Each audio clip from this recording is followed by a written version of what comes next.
So today we look at how to solve questions like these.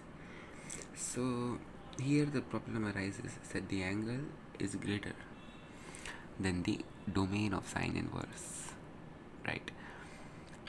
Or not the angle, the value, the output. So sine is happy.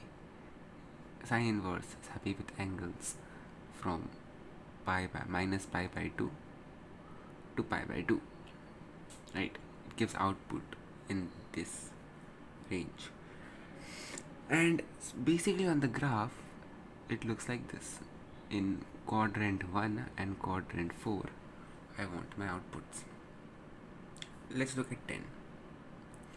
10 is some radian value, and pi is equal to 3.14. So 10 is around 3 pi. So pi, 2 pi, 3 pi, 10 is here, right? So I can use common sense, right? If I say there is a number x, I can write it as x plus y minus y. So now if I look at sine inverse sine 10, it's the same as sine inverse sine 10 minus 3 pi plus 3 pi, right? Now why 3? Because 3 is the closest number to 10, and 10 and 3 into pi is 3.14 into 3, so that is 9 point something. So when you subtract 10 from 9 point something, you get 1 point something. And what is the range of sine inverse? That is minus 1.57 to 1.57. So let's solve this question. Again, draw a graph. This is pi, this is 2 pi, this is 3 pi. Sine here is negative after 3 pi. Sine is negative. Alright. So if I hide this 3 pi, or if I move like this, or for your understanding, let's call this some theta. So once I move 3 pi, 1 pi, 2 pi, 3 pi, I again move some theta. From here I move some theta, and that theta is positive, and hence I am moving in this direction. How is it positive? Because 10 is greater than 3 pi in radians. So there is in this quadrant where my theta is lying, 10 is the sign is negative, right? But you might ask, this quadrant is not in the range of sine inverse, right? But this is a visualization, and you will get to know when it comes handy. We have proven that 10 minus 3 pi is in the range of sine inverse. Although this thing is a bit fishy, but let's look at it. So I can write this as sine inverse minus sine 10 minus 3 pi. Now why there is a minus sign? Because negative outputs. Remember, negative outputs for this quadrant for sine function. So I can write this as minus 1 into sine inverse into sine. So now this lies in the domain of sine inverse. This lies in the domain. Not domain, but range, you can say, falls into it. So I cut sine and sine inverse. It's possible now, but don't forget the minus. So this becomes minus 10 minus 3 pi, which becomes 3 pi minus 10. Now let's look at the next question. The next question asks me the value of cos inverse cos 10. Now I'll be doing a bit faster. Let's look at 10. Okay, let's look at 3 pi. First of all, draw a graph and visualize that I want output in this quadrant. Right. So if I move 3 pi, 1 pi, 2 pi, 3 pi, I'll be coming into some negative things. Right. So cos inverse cos 10 minus 3 pi plus 3 pi, right? This is cos inverse cos. Now whether like we minus cos is equal to cos. No,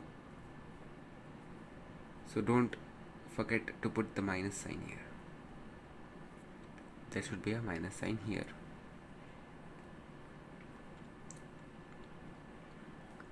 No, these are the mistakes you make, because if this, we're looking at the angle here, right? There is a minus sign here. Cos will give negative here outputs. So we need to arrange it like this.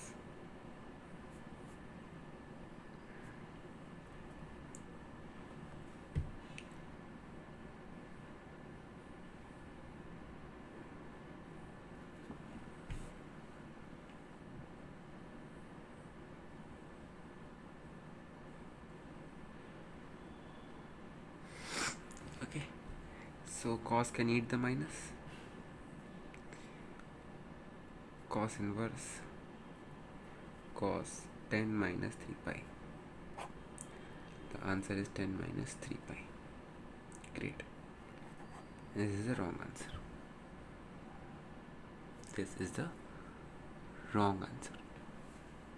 Let's look at why.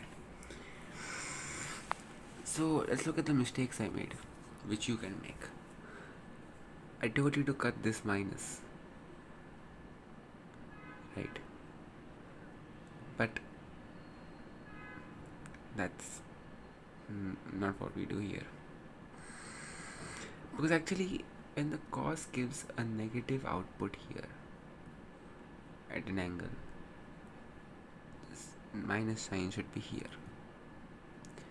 And again, minus cos theta is not equal to cos theta.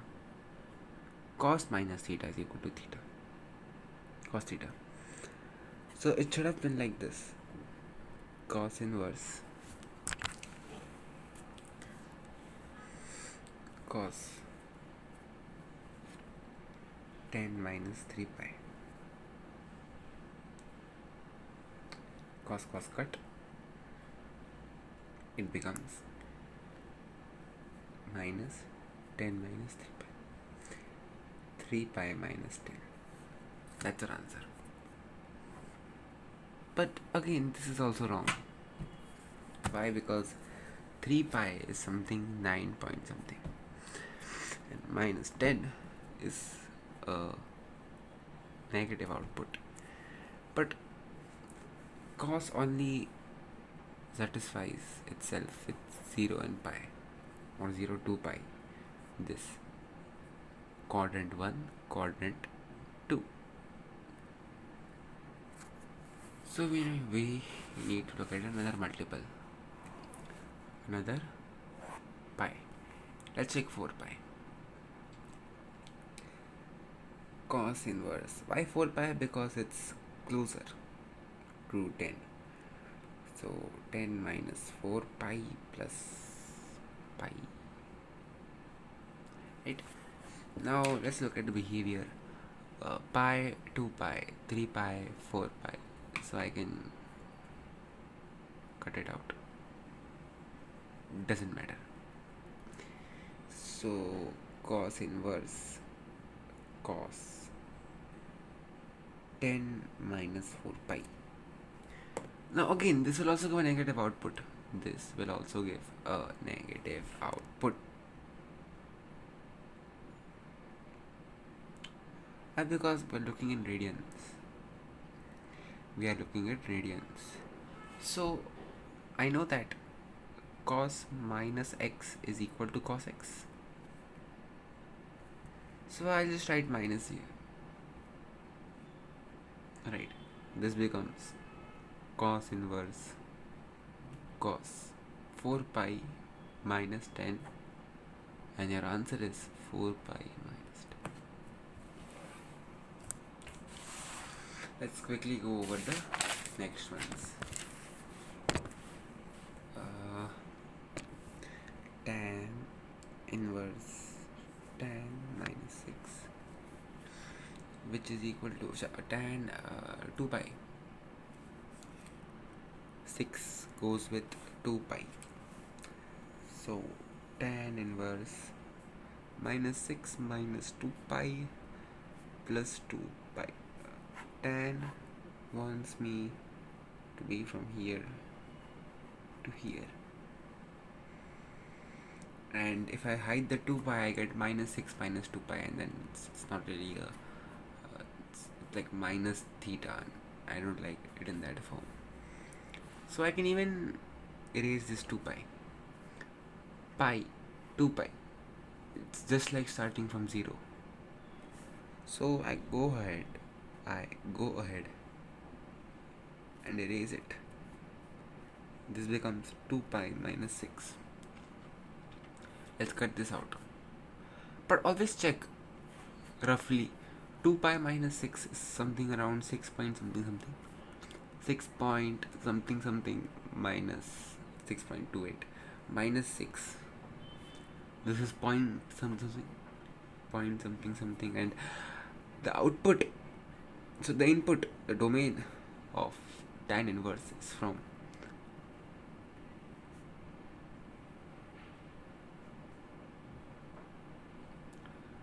this is the range of tan inverse, and we managed to fit it here.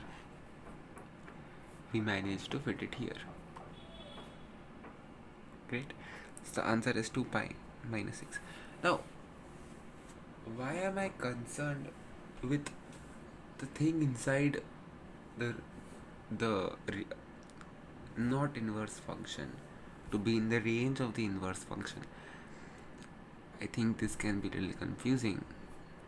I'm concerned with putting this in the range of tan inverse. Why? Because this is a numerical value,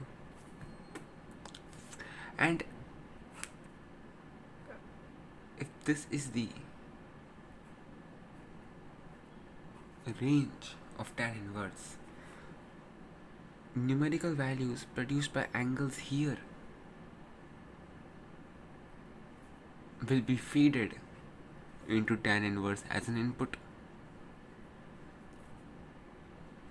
and as an output, tan inverse will feed the angles here itself.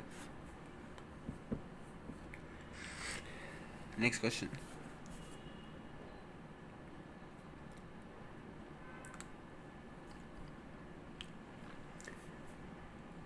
$33 pi sounds good, but let's always try to keep it even pies, because odd pies are boring. You have to complicate yourself with negative signs sometimes after odd pies. So try to keep it even pies. Right. So sine inverse sine 100 minus 32 pi, right, plus 32 pi. So I think it satisfies, because 32 pi is 96 and 32 into 0.14. 4 2s are 6, 4 3s are 12, 32. Yes, that's negative something. 100 minus 32 pi is negative point something, and that is in the range of sine inverse, in the domain of sine inverse, in the range, sorry, in the range, in radians. So we can write this as sine inverse sine 100 minus 32 pi, cut it out, pi.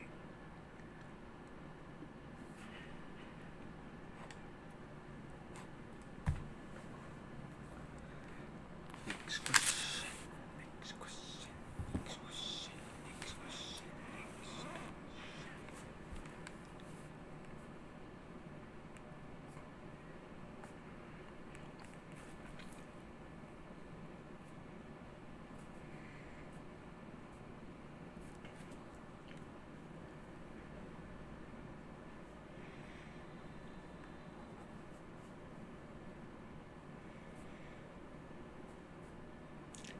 6 pi is the closest.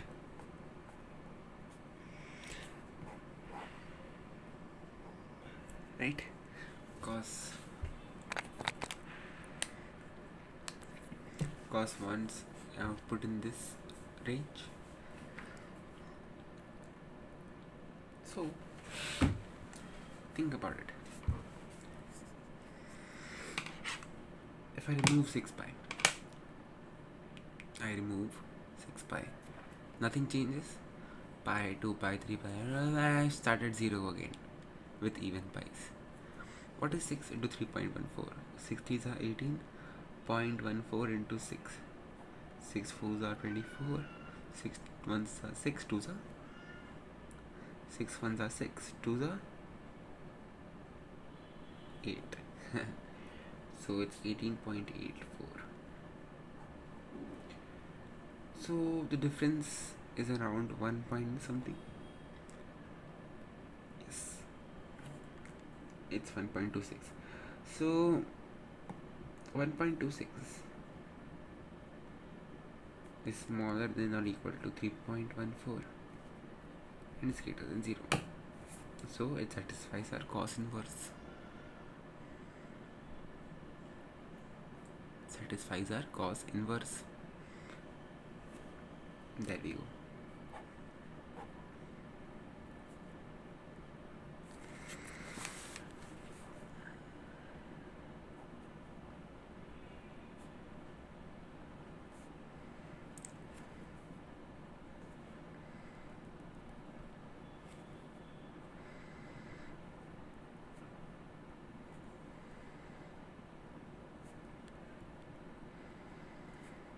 This is where it gets interesting.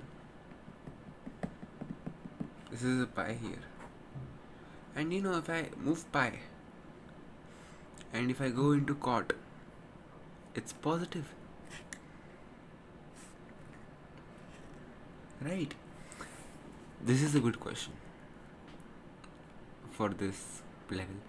If I move pi and if I write cast or AC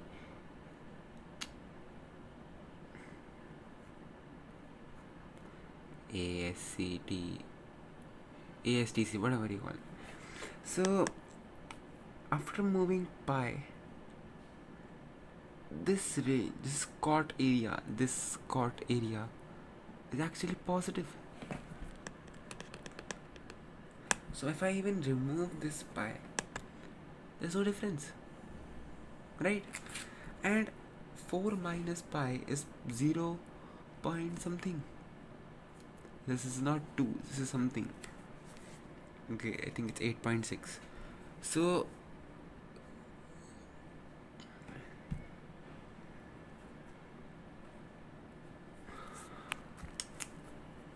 zero 3.14. This is the range in radians, right, of cot inverse, and this falls into this, and hence I can write it as cot inverse cot pi 4 minus pi plus pi. I hit the pi, I cut the cot and cot inverse. My answer is 4 pi. An easy way to remember the ranges is you make families of the sine family and the cos family. Sine is cosec 1 upon sine, and tan, where sine is the head. Sine upon tan, right? Sine upon cos.